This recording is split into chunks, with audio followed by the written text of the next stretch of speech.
kumustahin ho natin ang pag-iikot ng ilang mga party list group at ano ba ang kanilang may offer uli sakaling maluklok sa Kongreso ngayong 20th Congress. Nasa linya po natin via Zoom ang Communications Head ng Ako Bicol Party List, si Mr. Paulo Espiritu. Sir Pao, magandang umaga. Welcome sa Isyong Pambayan.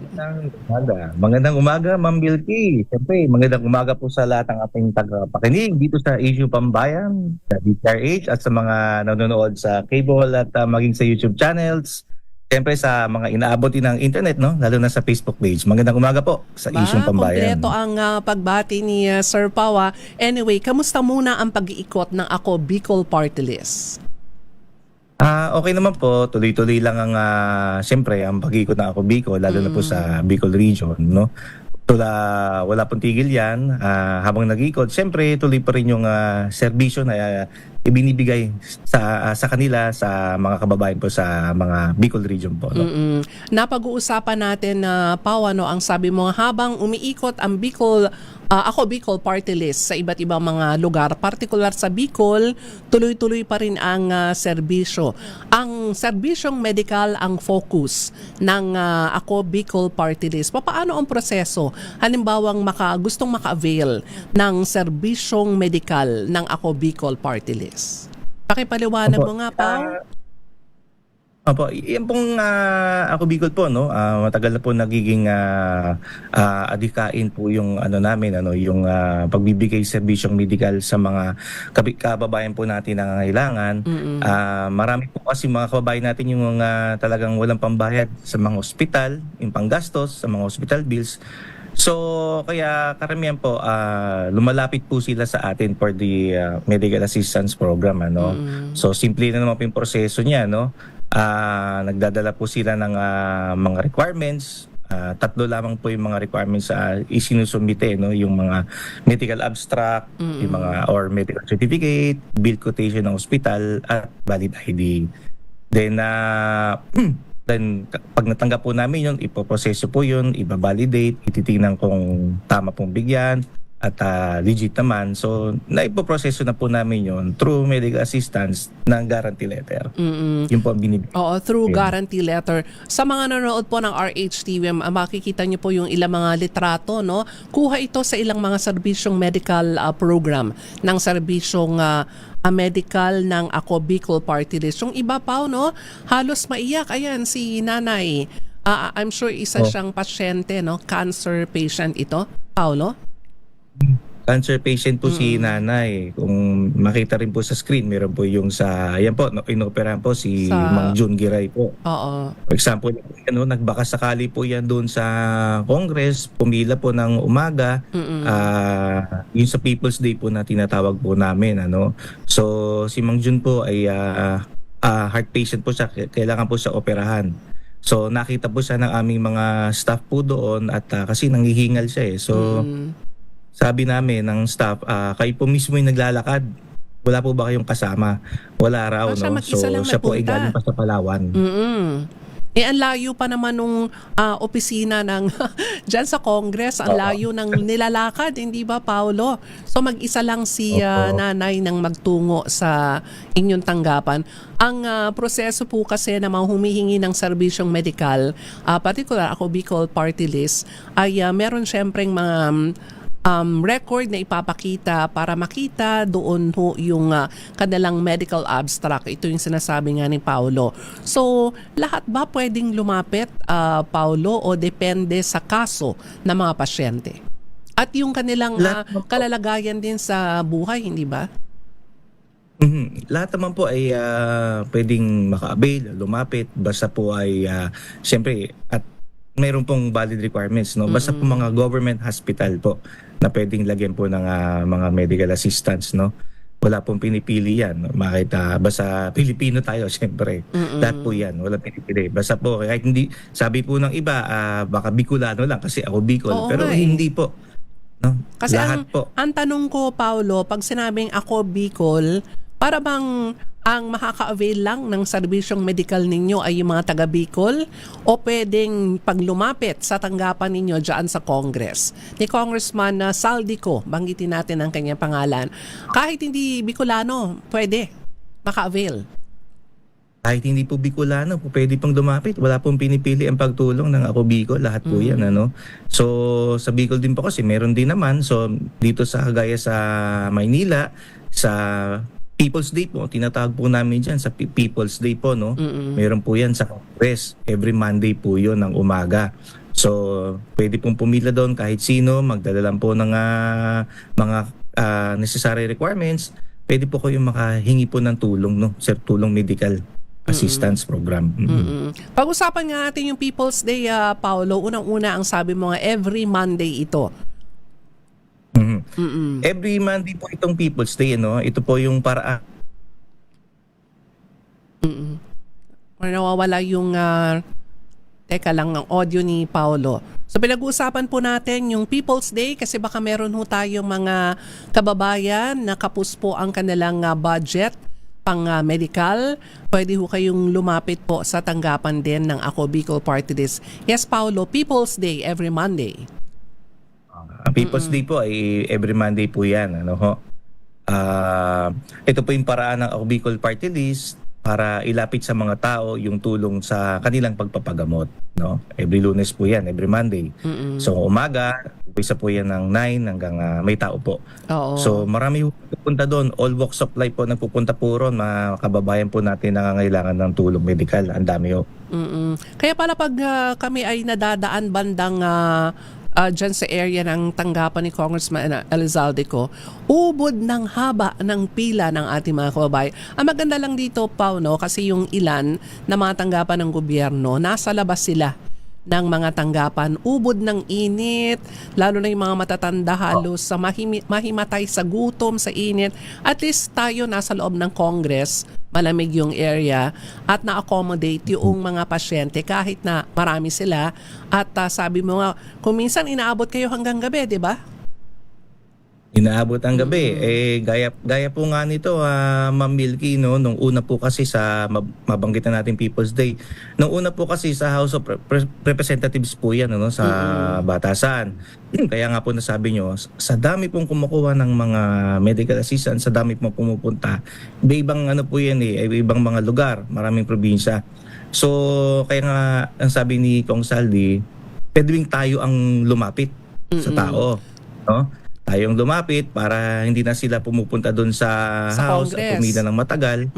Kaya sa di kalaunan, nagkaroon din po tayo ng People's Day sa labas ng Kongreso. No? Ayun. So nakikita po kasi yung hirap at pagod ng kababayan na lumalapit para may medical assistance. So kaya po pinalawak po natin yung ating People's Day. Meron po tayo sa North Caloocan, sa may barangay hall sa barangay 175. Tapos dinala na rin po natin yung ating serbisyong medical, yung People's Day sa La Union Medical Center. Meron din po sa Urdaneta Sacred Heart Hospital. Meron din po sa Batangas Medical Center. At meron din po sa San Miguel at San Ildefonso Hospitals. Oo. Alam mo kasi, Paolo, no, buti na lang inilabas yung serbisyong medical na Ako Bicol Party List. Kasi unang-una, syempre ang security din sa Congress, ubod ng higpit. Pagkatapos, napakalayo noong gate. Halimbawa, sa North Gate dadaan, patungo ng loob ng batasan pa man sa ubod ng layo ng lalakarin ng ating mga pasyente. So mamaya, ulitin ni Paulo, yung mga lugar ulit, maraming mga nagte-text sa atin saang pang makaka-avail ng People's Day ng Ako Bicol Party List. Hindi lamang po sa House of Representatives. Ayon po kay Paulo Espiritu ay meron na po silang mga satellite. Ayan, People's Day Station para makapunta po ang ilan ho natin mga kababayan na konti lamang po ang budget pang medical para matulungan po kayo. Magbabalik po ang Isyung Pambayan dyan. Kalamang Paulo, ha? Nasa linya pa rin ho natin ngayon ang kanilang communications head, the Paulo Espiritu. Paulo, magandang umaga uli. At mukhang gising na yung mga mga ang dami nagte-text dito. Anyway, pag-usapan natin People's Day. Ang sabi mo nga mahirap kasi pumunta yung ilan po natin mga pasyente sa House of Representatives, bukod sa mahigpitang security, malayo from the gate going sa inyong tanggapan, inilabas na rin ang serbisyong medikal ng Ako Bicol Party List ayon kay Congressman Elizalde ko. Pakiulit-ulit, Paulo, yung mga lugar na maraming nagtatanong din dito, baka pwede daw nilang puntahan bukod sa Congress. Teka lang at walang audio uli si Paulo.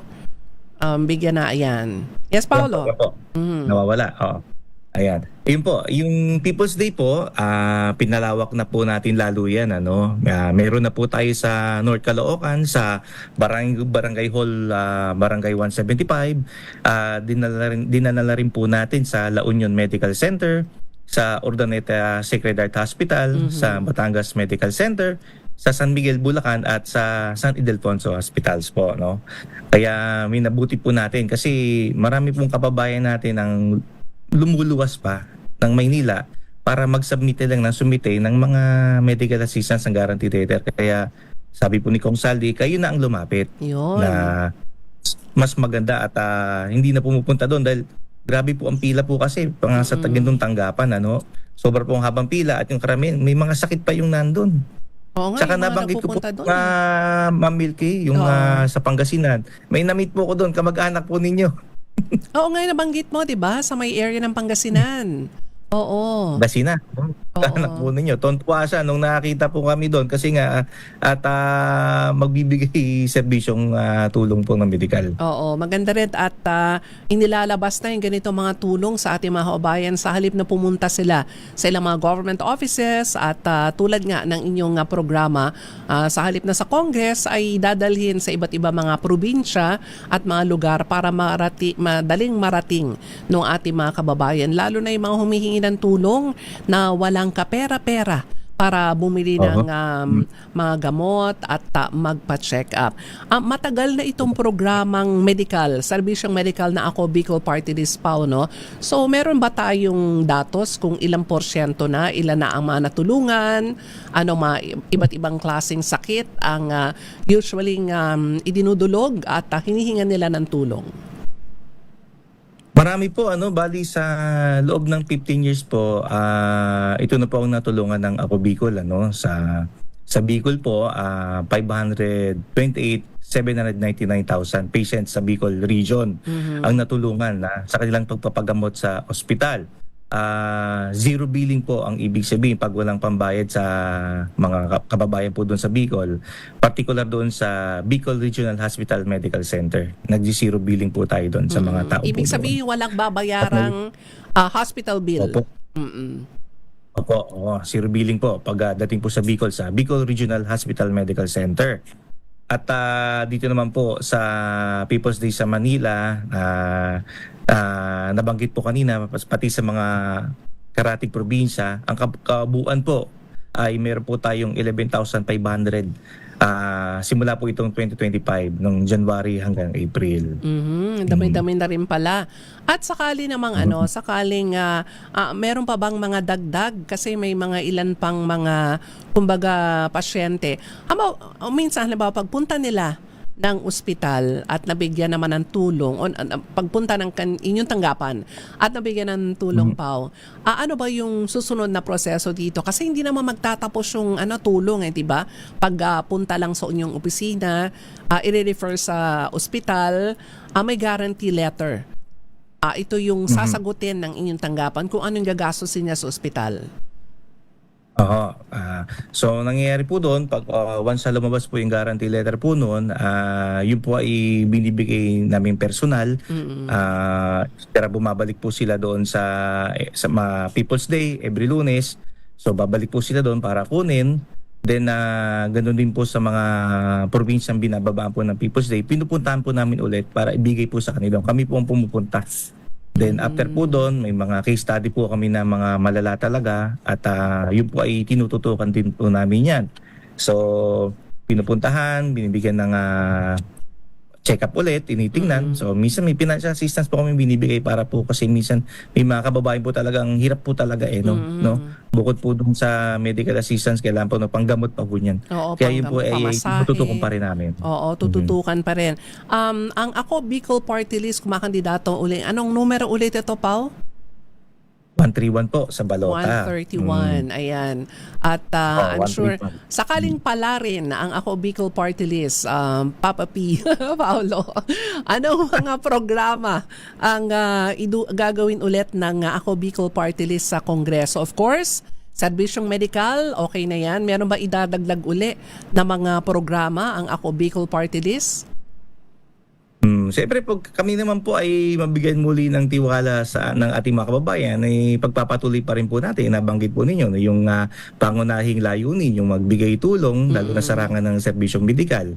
Diba kasi una, isa rin po itong pinakamalaking bahagi ng aming programa na siguraduhin maabot sa kamay ang libreng gamutan. No? Siyempre meron din po kasi hindi lang naman po serbisyong medikal ang binibigay ng Ako Bicol. Meron din po tayong mga educational assistance, no? Mga SACHED scholars, meron din po tayong mga beneficiaries under the Sustainable Livelihood, SLP, no? Meron din po sa Bicol yung ating Tarabangan Caravan, no?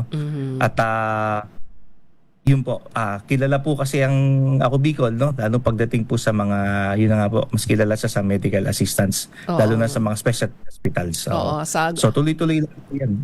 Mga specialty hospitals, ibig sabihin po ni Paolo ay yung mga ospital ng gobyerno na talaga nagkikater sa mga pasyente na malala ang mga karamdaman. Nabanggit mo yung sa edukasyon.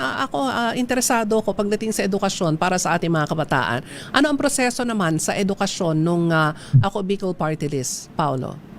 Parang ano rin po yan parang sa medical assistant din po, no? Magbigay din po sila ng mga requirements na karapat dapat para po dun sa medical assistance. Kaya po, siyempre yung mga education, pangalan, eskwela, ganun po, tapos yung tuition fee, yung ganun. So, ganun naman pong proseso ng educational assistance. Para din sa medical dyan, may mga requirements na binibigay. Profile ng estudyante, eskwelahan, at yung tuition ng bata. Ganun po yan. At syempre, ang titignan din dito yung kakayahan na hindi kayang magpaaral halimbawa ng magulang, at ito yung sasagutin naman ng inyong Ako Bicol Party List.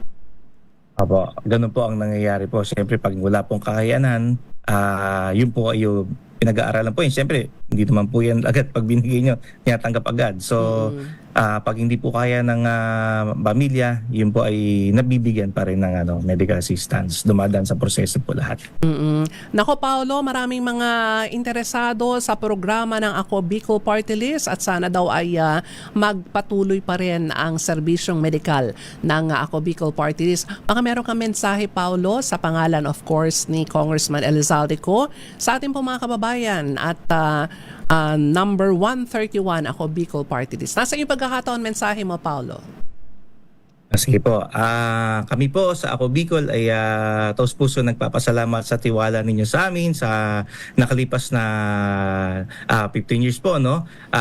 Naway muli po kaming pagbigyan at maibalik sa Kongreso upang mapagpatuloy po namin ang serbisyong medikal, edukasyon at pangkabuhayan na hatid namin sa ating mga kababayan. Sana po ay patuloy po ninyo kaming maging kaagapay dahil sa loob po ng 15 years ang taong bayan ang makapagpatunay ng tulong ng aming naihatid sa kanila. Kami po ay gawa, hindi salita ang motto namin pagdating sa serbisyo publiko. Iyon. Ako, maraming salamat, Paolo, at naway nakarating sa ating mga kababayan ng mensahe na Ako Bicol Party List at maganda naman yung mga natulungan. Sana magpatuloy, lalo na yung serbisyong medikal kasi marami sa ating mga kababayan tangang napakahirap magpagamot ngayon dahil halos lahat mahal. Gamot, pati yung serbisyong ng doktor at pagpunta sa mga ospital. Ayan, maraming salamat, Paolo. At baka meron kang gustong batiin ngayong Easter Sunday. Binabati ko yung ating mga kababayan na lalo na yung mga galing sa bakasyon. Mag-ingat po tayo pagluwas sa Maynila po, no? At balik po ulit tayo sa normal, no? So, sana po marami po nakapagpahinga at nag-ano po ngayon ng Holy Week, no? Nag-family time. Ayan, at back to normal uli bukas at saan pala ang pag-iikot ng Ako Bicol bukas? Dito po kami sa Metro Manila, Metro no? Tuloy Manila. pa rin po kagaya po ng parang sabi po ng iba nangangampanya kasi umiikot at matagal na po kaming lumalabas, no? Hindi pa po kampanya, ginagawa na po namin. Puro po kami pagdating sa Maynila ay puro serbisyo medical talaga. Yun po talagang lagi namin ginagawa. Kaya nangingitim na si Paolo kakaikot sa iba't ibang panig ng Metro Manila at iba't ibang panig ng ating bansa. Anyway, Pao, maraming salamat at Happy Easter! Happy Easter po, Ma'am Milky. Maraming salamat po at sa mga ating tagapakinig. Maraming salamat po. Maraming salamat ang Communications Head ng Ako Bicol Party List, Mr. Paulo Espiritu.